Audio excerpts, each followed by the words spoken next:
Fala galera do Penafute, eu sou o Gu, esse aqui é mais um vídeo do quadro Fute Moves, onde eu trago as principais movimentações do mercado da bola para vocês, beleza? Peço para vocês já de antemão se inscrevam no canal, curte o vídeo, comenta e compartilha. Feliz Natal para todo mundo aí que assistiu os vídeos aí, não dei Feliz Natal no último vídeo que eu fiz antes do dia 24, então um agradecimento aí, um Feliz Natal a todos vocês. Primeira notícia, Renan Lodi no Galo, negócio fechado. Aqui é a reportagem do GE que eu trago para vocês. Reforço do Atlético Mineiro, Renan Lodi chega a BH e explica acerto. Foi pelo projeto do Galo. Lateral vai passar por exames antes de assinar contrato com o clube. Renan Lodi desembarcou no Aeroporto Internacional do Belo Horizonte em Confins na manhã desta sexta-feira. O lateral esquerdo está acertado com o Atlético Mineiro para reforçar o time em 2026. Ele chega para passar por exames médicos e retorna para Curitiba ainda nesta sexta-feira.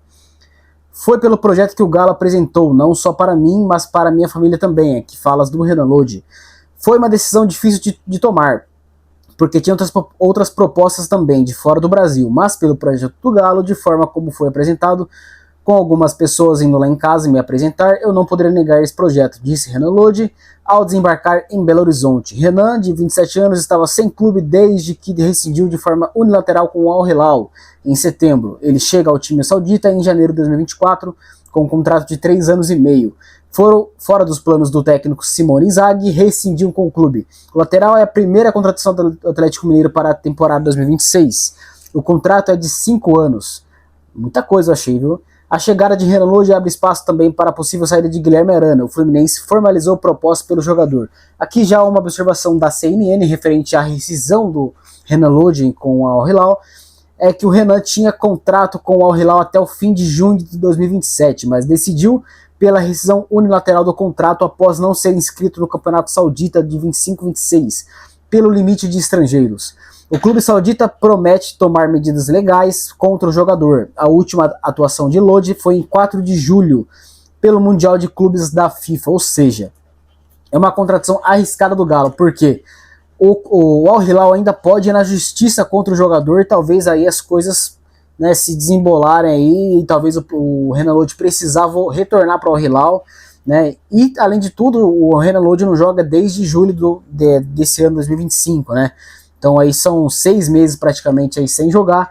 É uma contratação arriscada e pode perder aí nessa jogada o Guilherme Arana, porque o Renan Lodi não vai chegar para ser reserva do Atlético Mineiro, né? Então o Guilherme Arana iria perder espaço aí com essa contratação, com essa chegada do Renan Lodi, beleza? Próxima notícia, Vitor Roque interessa ao Chelsea. Notícia aqui que eu trago do UOL, tá? Segundo a emissora Sky Sports, o Chelsea promete investir pesado para contratar o centroavante Vitor Roque já nessa janela de transferências, ou seja, agora já em janeiro, aumentando suas apostas em jogadores brasileiros. Deixa eu chamar aqui. Os 16 gols do Tigrinho em 34 jogos do Palmeiras o deixaram em evidência na Inglaterra e o Manchester United também demonstrou interesse, apesar de os campeões do mundo estarem em vantagem em um possível negócio. Retorno ao Brasil. Vitor Roque voltou ao Brasil após passagens frustradas por Barcelona e Betis, e sempre falando em retornar à Europa para mostrar o seu verdadeiro valor. Como tem somente 20 anos, é impressionante como o Vitor Roque jogou no Barcelona, jogou no Betis, voltou para o Brasil aí jogando muita bola e tem apenas 20 anos de idade, né? Ele se enquadra na política dos Blues de investir em jovens talentos. Os valores que o Chelsea promete investir não foram revelados, mas o clube já abriu os cofres para levar Estevão, contratado por 45 milhões de euros e outros 16,5 milhões em metas, um investimento de mais de 500 milhões de reais na época. Leila Pereira costuma dificultar a venda de seus atletas e as negociações, quando concluídas, rendem bons frutos ao Palmeiras. A dirigente ainda não se manifestou sobre a possível saída do Vitor Roque, mas certamente o torcedor torceria para que não se concretizasse após o goleador desencantar e se destacar na reta final da temporada. Então assim, se o Vitor Roque sair, não vai ser por pouca coisa, não vai ser barato, né? Porque a Leila costuma dificultar as vendas aí, né? E quando elas se concretizam, não saem por barato, o Palmeiras não sai no prejuízo aí, né?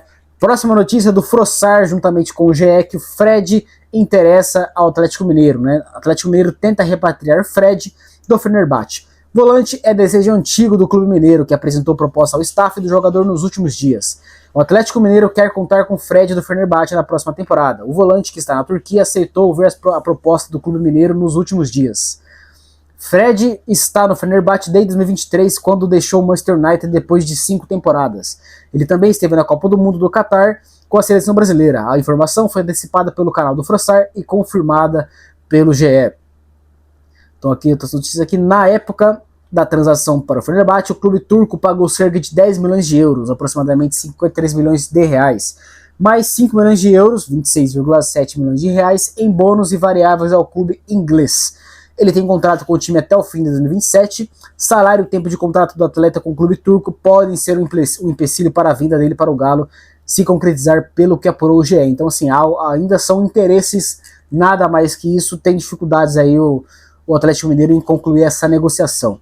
Próximo caso aqui envolve tanto Felipe Luiz quanto o Arthur Jorge. São notícias diferentes, mas estão interligadas aí.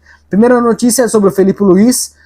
Notícia da ESPN, tá? Flamengo, renovação de Felipe Luiz poderia ter sido assinada em setembro, mas o BAP travou o acordo.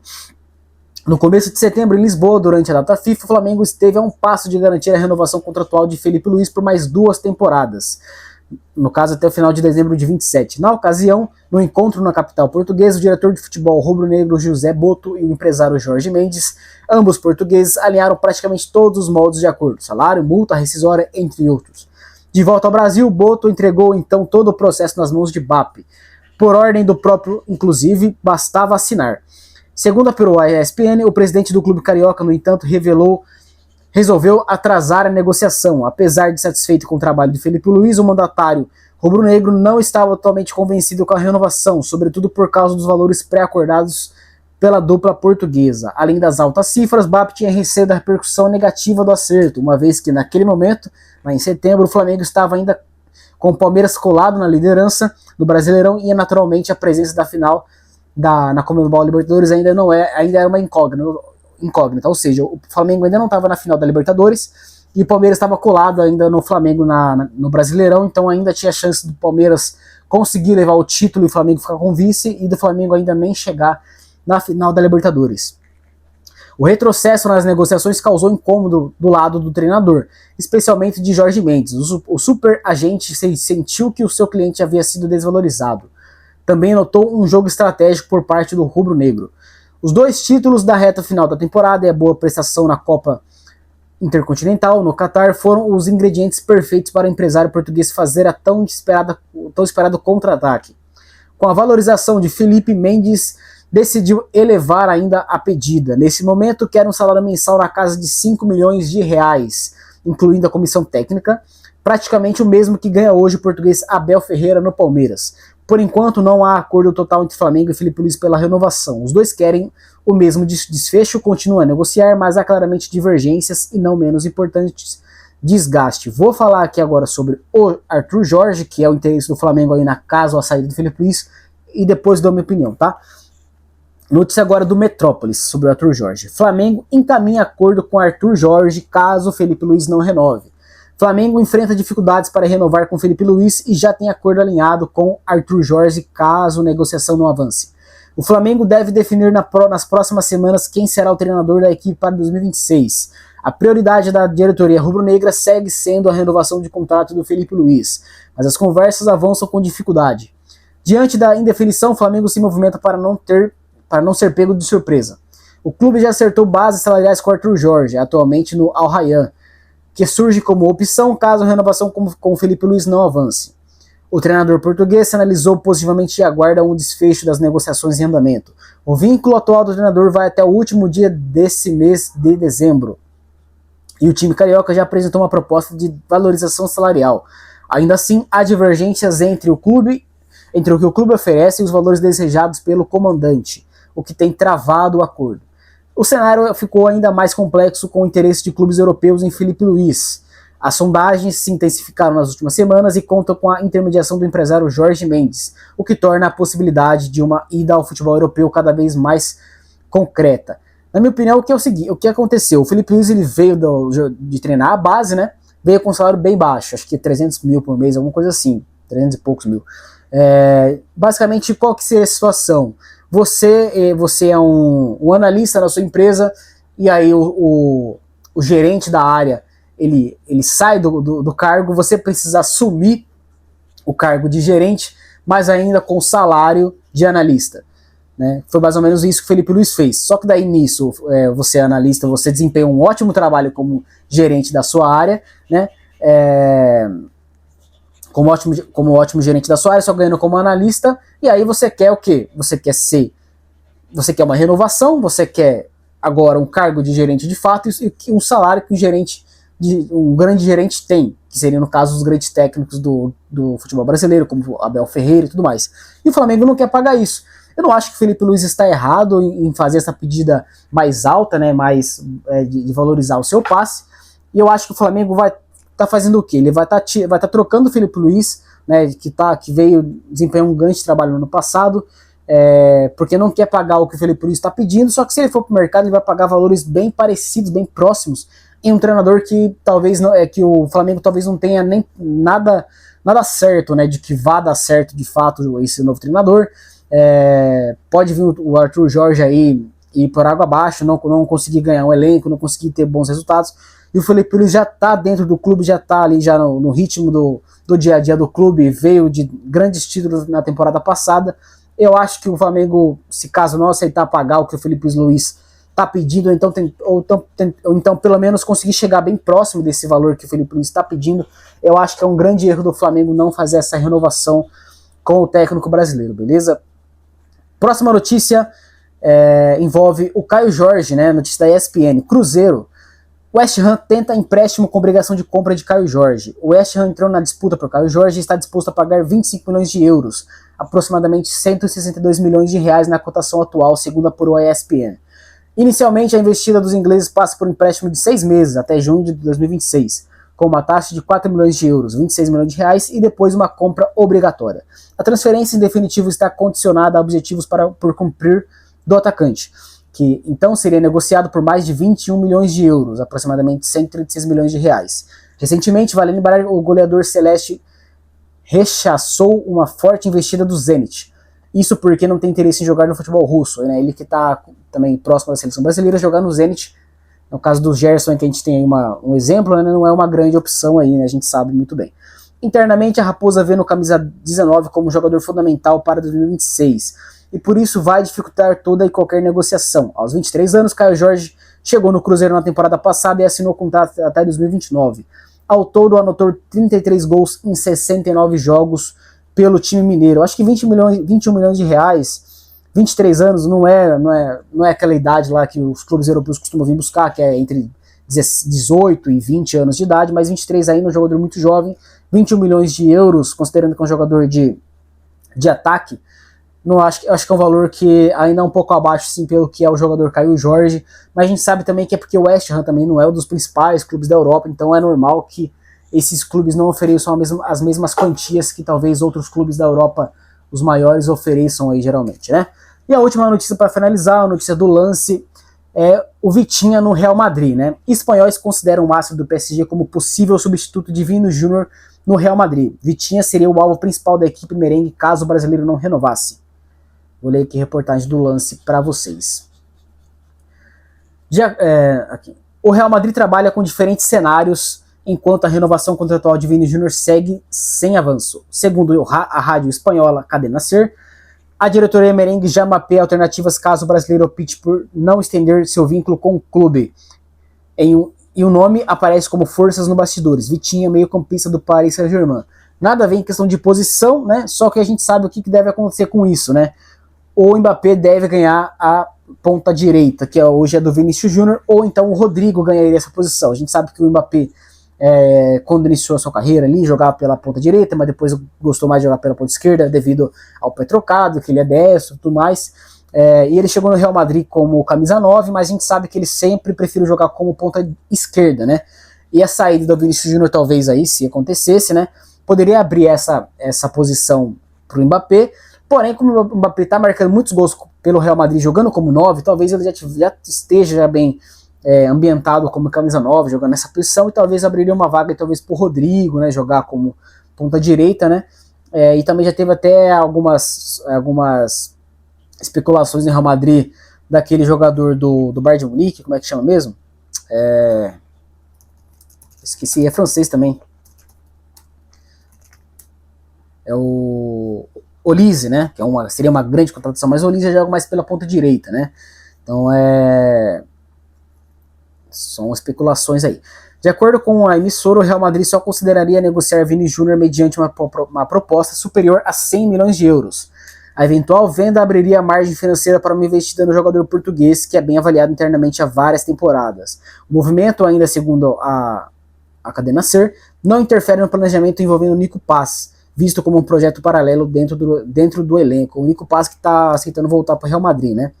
Apesar do impasse, a posição oficial do clube segue sendo da confiança em um acordo. Vini Júnior, por sua vez, já manifestou publicamente o desejo de permanecer no Santiago Bernabéu, mas mantém postura firme nas negociações, especialmente no que diz respeito a valores salariais.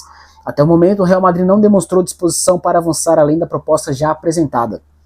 Impasse contratual de Vini Júnior no Real Madrid. Internamente, Florentino Pérez considera Vini Júnior peça central do projeto esportivo. Uma saída só entraria em pauta em caso de ruptura total nas conversas, cenário tratado como extremo em Valdebebas. A expectativa é de que as negociações sejam retomadas com mais intensidade ao longo de 2026, quando o contrato do atacante entra em fase decisiva. Ainda assim, a falta de progresso fez o clube passar a estudar alternativas de forma discreta. Claro que assim, né? Não tá nada certo, mas o Real Madrid já está se planejando caso algo se aconteça aí de venda do Vinícius Júnior para o Real Madrid não ficar totalmente descoberto. A avaliação é que, em caso de venda, o Real Madrid precisaria de um nome capaz de impactar a equipe em nível técnico e estrutural, ainda que em função diferente da exercida por Vini Júnior no ataque. É nesse contexto que surge Vitinha, o meia do PSG, agrada pela capacidade de controlar o ritmo de jogo, organizar a saída de bola e sustentar a posse, característica que o clube sente falta desde as saídas e o envelhecimento das referências como Toni Kroos e Luka Modric. O interesse em Vitinha não é recente, o português é visto como um meio-campista de perfil raro no mercado atual, capaz de dar fluidez e equilíbrio ao time. Nos últimos anos, o Real Madrid tentou soluções internas, deslocando Bellingham e Arda Güler para funções mais recuadas, mas sem encontrar o mesmo nível de controle. Então, assim, no caso da saída do Vinícius Júnior, o clube, assim, pelo que está dizendo a reportagem, não iria de cara buscando uma contratação direta para a vaga do Vinícius Júnior. Mas talvez fazer readequações, talvez jogar o clube com o time para jogar num 4-4-2, com o Mbappé e talvez o Rodrigo, ou até o próprio Bellingham, outras alternativas aí que tem o Real Madrid, e aí trazer, né, no caso o Bellingham talvez se jogasse um pouco mais à frente, trazer um jogador de meio de campo para compor essa vaga, né? O Vitinho é um grande jogador, mas acho que também vai ser muito difícil essa negociação, acho que muito difícil o PSG querer se desfazer do jogador, mas a gente sabe que o Real Madrid tem muito dinheiro, e uma venda do Vinícius Júnior ainda nesses valores seria bem tranquilo para o Real Madrid seguir com essa contratação, só dependeria mesmo da vontade do jogador, na minha opinião, e do caso se o PSG não dificultasse tanto a saída do Vitinha, né? O Real Madrid que também já teve especulações de trazer o jogador da Inter de Milão lá, o italiano, me foge muito os nomes na hora de falar,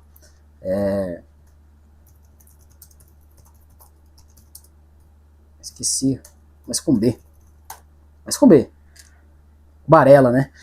Já pensou até em trazer o Barella para o meio de campo, já teve algumas negociações, até mesmo o Rodri, né, de vir para o Real Madrid, tá tentando trazer aí alguns nomes, né? A gente sabe que o Tchouaméni é um grande jogador, mas que ainda não tomou total conta da função, o Camavinga a mesma coisa, então o Real Madrid aí tá pensando, em caso sair o Vinícius Júnior, tentar um jogador para essa posição do meio de campo e não necessariamente para a posição do Vinícius Júnior, beleza? Essas são as notícias de hoje, do domingo, que eu estou postando para vocês. Estou gravando no sábado para postar no domingo. Peço para vocês novamente, se inscreve no canal, curta o vídeo, comenta, compartilha, me ajuda bastante. Espero que esteja gostando. Até a próxima. Valeu!